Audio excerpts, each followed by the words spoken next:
Got some beautiful shards here. Got some rainbow shards, some red shards, some green chard.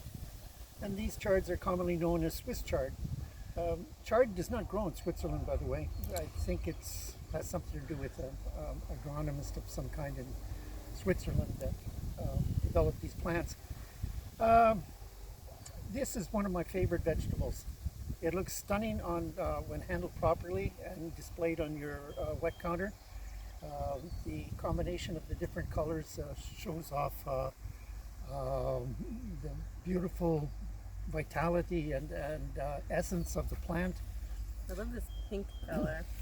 Yeah, Yellows and this is your pinks rainbow chard, your red chard, and your green chard. And it's a leafy green vegetable that is super popular. It's easy to cook and prepare. The most important thing in handling chard is the cleaning. So it should be soaked in water, gently swished about in your sink. You could use some running water to finish cleaning the chard.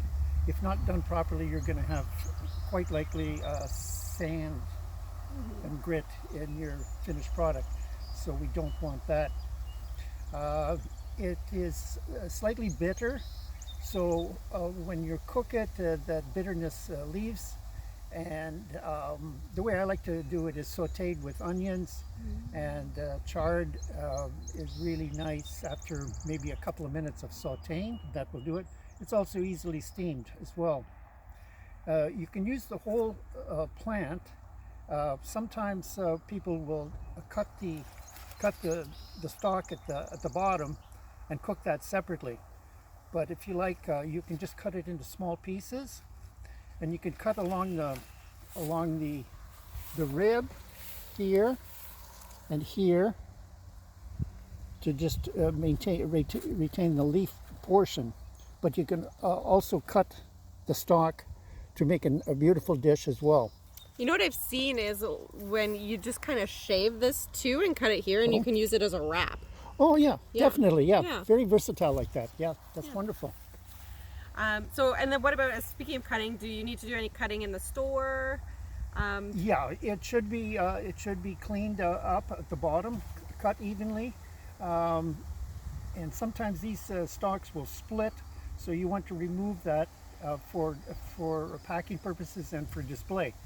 Also on display, you have to examine it every day because when it's bound like this with an elastic or a twist tie, quite often some inner leaves will start to break down.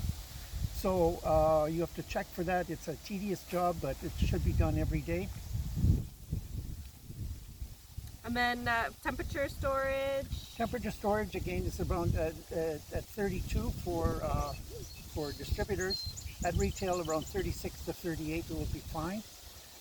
It's 95% moisture, so it likes some soft misting, and you should have a program of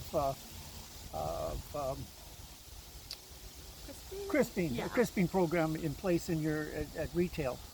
So it's soaked and then drained and then put right into your cold cooler to Perfect. retain freshness. And then when people bring it home and before they put it in their fridge, should they do the same? It depends on how it looks. I always suggest some moisture. Either put it in water for a minute or two, drain it, and then put it in a container for storage. Beautiful. Well, thanks, Grant. Oh, you're welcome, Lauren.